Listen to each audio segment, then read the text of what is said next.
اعوذ باللہ من الشیطان الرجیم بسم اللہ الرحمن الرحیم۔ اے ایمان والو، اللہ تعالیٰ سے ڈرو جیسے اس سے ڈرنے کا حق ہے، اور اس حال میں دنیا سے رخصت ہو کہ تم مسلمان ہو۔ میرے عزیز دوستو اور بھائیو، آج ہم بات کریں گے امام مہدی کے تصور پر، جس کے بارے میں ہمارے معاشرے میں افراط و تفریط پائی جاتی ہے۔ قرآن کا موقف کیا ہے؟ سب سے پہلے ایک بات واضح کر لینا ضروری ہے، قرآن مجید میں امام مہدی کا نام صراحتاً نہیں آیا۔ یہ بات مان لینا نہ ایمان کو نقصان دیتی ہے، نہ حدیث کی حیثیت گھٹاتی ہے۔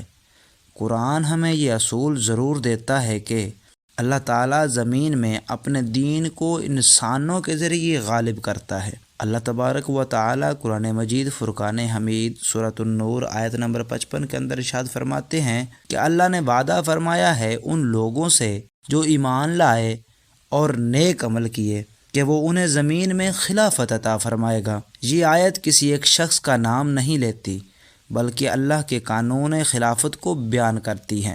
امام مہدی کا عقیدہ احادیث نبوی سے ثابت ہے، جبکہ قرآن میں اس کا کوئی ذکر نہیں آیا، اور اہل سنت کے محدثین نے ان روایات کو قبول کیا ہے۔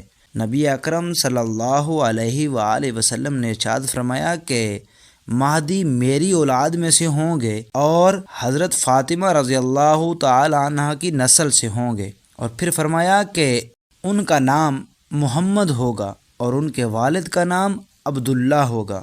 نبی کریم صلی اللہ علیہ وآلہ وسلم نے فرمایا کہ لوگ ان سے بیعت کریں گے اور وہ اس بیعت کو ناپسند کریں گے۔ اس حدیث سے ہمیں سبق ملتا ہے کہ مہدی بننے کا دعویٰ کرنا باطل ہے۔ جو خود کو مہدی کہے وہ جھوٹا ہے۔ میرے محترم سامعین، یہ بھی سمجھ لینا ضروری ہے کہ امام مہدی علیہ الصلوۃ والسلام کوئی جادوگر یا کرامتوں کے تماشے دکھانے والے شخص نہیں ہوں گے۔ کسی صحیح حدیث میں یہ نہیں آیا کہ وہ تعویذ سے جنگ جیتیں گے یا وہ پھونک سے دشمن کو ہرا دیں گے، بلکہ نبی اکرم صلی اللہ علیہ وآلہ وسلم نے فرمایا وہ زمین کو عدل سے بھر دیں گے جیسے وہ ظلم سے بھری ہوئی تھی۔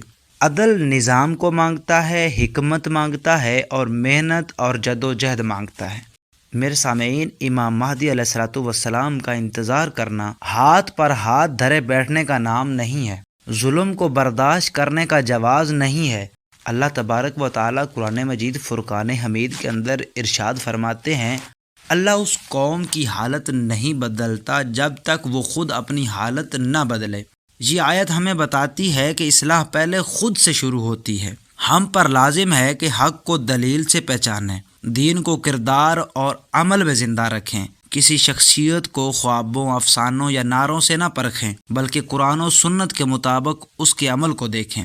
کہیں ایسا نہ ہو کہ ہم امام مہدی علیہ الصلوۃ والسلام کا انتظار تو کریں، مگر جب حق سامنے آئے تو ہم اسے پہچاننے سے انکار کر دیں۔ میری دعا ہے کہ اللہ ہمیں حق کو حق سمجھ کر قبول کرنے کی توفیق عطا فرمائے، اور باطل کو باطل سمجھ کر اس سے بچنے کی ہمت دے۔ اے اللہ، ہمیں فراط و تفریط سے بچا اور قرآن و سنت پر قائم رہنے والا بنا۔ اے اللہ، اگر ہم کسی آزمائش کے دور میں ہوں تو ہمیں صبر، بصیرت اور عمل کی توفیق عطا فرما۔ ان اللہ یأمر بالعدل والاحسان، عدل کرنے والے بنے، احسان کرنے والے بنے، اللہ کی باتوں کو لوگوں تک پہنچانے والے بنے۔ اگر ہماری یہ ویڈیو آپ لوگوں کو اچھی لگی ہو تو ہمارے چینل کو ابھی سبسکرائب کریں، لائک کریں اور ویڈیو کو شیئر کریں۔